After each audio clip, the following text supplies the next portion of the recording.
Lyon Pôle Bourse, faire grandir les entreprises grâce à la cotation, animer le club des sociétés cotées et développer un écosystème boursier dynamique.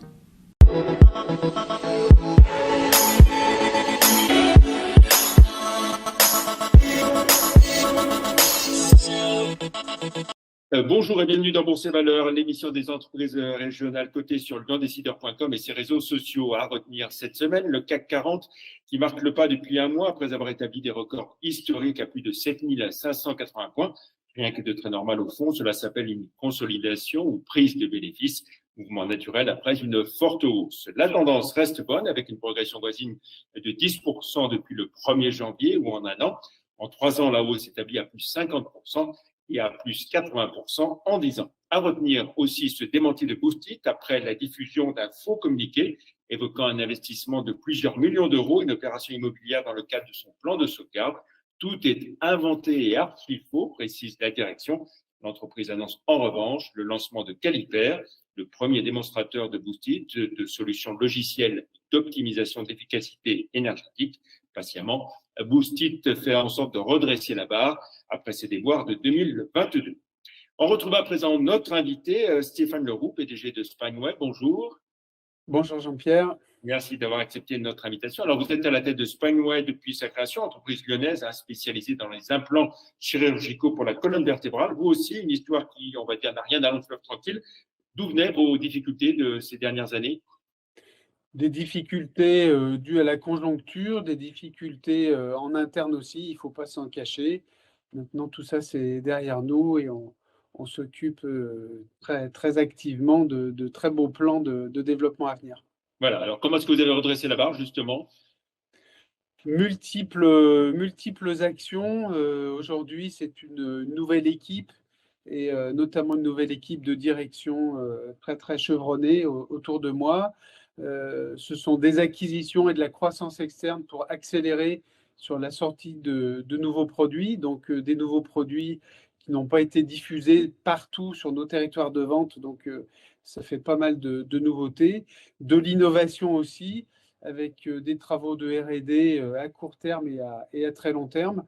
Donc ça fait un ensemble de choses qui sont plutôt positives pour l'avenir.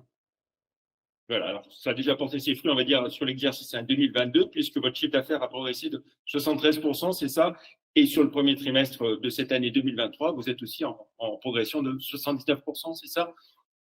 Oui, on est très satisfait de cette acquisition de l'entreprise Spine Innovation. Ça complète notre gamme de produits, c'est aussi un boost en termes d'équipe, et puis ça nous donne une dimension complètement différente et une présentation nouvelle auprès des acteurs du marché.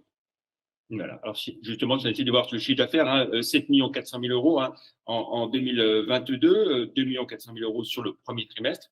Vous vendez où ? Partout dans le monde ou principalement en France ? On vend partout dans le monde. On était plutôt en déficit sur la France et sur l'Europe. Et avec ce programme de lancement de nouveaux produits, eh bien, on est en train de compenser ceci avec, dès 2022, une très belle progression en France qui va représenter 20% de notre chiffre d'affaires actuellement. Donc, c'est une jolie performance. Et puis, on est en train, en deuxième phase, de se déployer sur l'Europe. On espère voir les résultats de ça pendant l'année 2023. Voilà. Si on devait définir votre stratégie à moyen et long terme, vous diriez quoi ?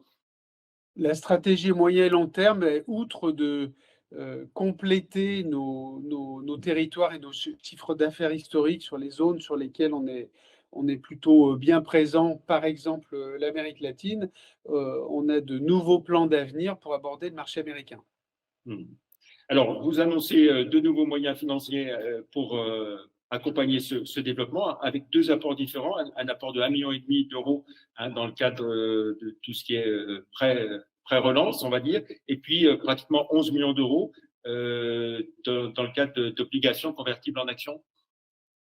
Voilà, ce plan d'action et ce plan de relance qu'on a mis sur pied ces derniers mois, il nécessite un financement. L'entreprise est pas rentable après le Covid et puis les déboires passés. On est très optimiste sur l'avenir, néanmoins on ne donne pas de prévision et on espère retourner à la rentabilité à moyen terme. Il faut financer cette relance et ces dépenses, notamment réglementaires, hein, je le disais, qui vont encore peser pendant un petit nombre d'années sur nos chiffres. Donc, on est très heureux d'une part d'avoir pu bénéficier de ce prêt participatif de relance, puisqu'il est lié à des preuves et des témoignages d'innovation et de R&D. Donc, c'est quand même une reconnaissance de nos actions, quelque part, vers l'innovation et la recherche et le développement. Et puis, ce 1,5 million, c'est une somme qui est importante, hein, très importante même. Néanmoins, ce n'est pas suffisant pour assurer l'avenir. Les marchés étant ce qu'ils sont aujourd'hui sur le financement d'investissement dans notre secteur d'activité, il a été nécessaire d'aller chercher des fonds supplémentaires. Ce n'est pas de gaieté de cœur, mais finalement, ce qui est disponible à court terme et qui a prouvé son efficacité opérationnelle dans l'entreprise, ce sont les obligations convertibles. Donc, nous avons signé un nouveau contrat d'obligations convertibles pour une période de 2 ans avec quelques options, mais pour un montant de presque 11 millions d'euros. On n'est pas obligé de tirer l'ensemble de cette enveloppe. Je suis toujours, moi, à la recherche d'autres financements plus classiques. Il y a des sujets qui sont en cours. Et l'important pour nous, c'est de pouvoir assurer tous les volets de notre plan d'action d'entreprise groupe Spanway. Alors, donc c'est pratiquement 11 millions d'euros d'obligations convertibles en actions. C'est notamment c'est auprès de Negma, c'est ça? C'est notre partenaire financeur historique maintenant depuis 2020. On a un peu modifié le format puisque on essaie d'être le moins dilutif possible. Donc, ce contrat consiste en des obligations convertibles sans BSA attaché.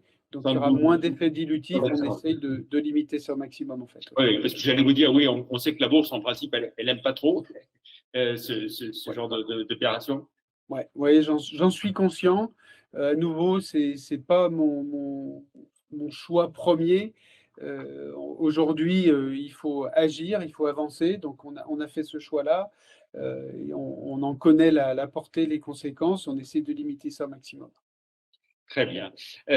Pour finir, Stéphane, on va jeter un œil à votre cours de bourse. Spanway, donc 0,76 € à moins 27,6% depuis le 1er janvier, moins 95% en un an et quasiment 100% en 5 ans. Voilà, vous dites qu'il faut en passer par là. Et puis, il faut en passer par là. Ça a été comment dire, on a utilisé les outils qui étaient à notre disposition à nouveau pour sauver l'entreprise. C'est fait, le chiffre d'affaires est en croissance, les perspectives sont belles. J'espère et je crois, je reste confiant pour que le marché reconnaisse les efforts accomplis, les réussites à venir à nouveau à moyen terme dans la valorisation de l'entreprise. Voilà, on travaille. Avec des belles perspectives grâce à de nouveaux produits, de l'innovation toujours, comme vous l'avez dit. Tout à fait. Et un plan d'action avec notamment un axe USA qui va se déployer dans les mois et les années à venir, qui est tout à fait encourageant. Voilà, on va rappeler, Spanway, c'est une entreprise de combien de personnes? Aujourd'hui, c'est un groupe d'une soixantaine de personnes basées à Lyon avec une filiale aux États-Unis et des acquisitions qui ont été faites 2021-2022, Distemp, Span Innovations, et donc une gamme de produits avec des innovations très fortes aujourd'hui, prouvées dans le passé. C'est l'intérêt de ça dans notre secteur médical. Et donc, c'est tout à fait unique comme gamme de produits. Donc, on a un positionnement vraiment intéressant. Et toujours sur votre cœur de marché, on est bien d'accord. Cœur de marché, implant pour la chirurgie, pour les pathologies les plus sévères de la colonne vertébrale. Oui, bien sûr. Merci beaucoup, Stéphane Leroux, d'avoir été l'invité de Bourse et Valeurs. Plus d'informations sur Spanway et les valeurs régionales de l'autre côté, d'une façon générale, sur le site live.ornex.com. Très bon week-end. Merci. À la semaine prochaine. Au revoir.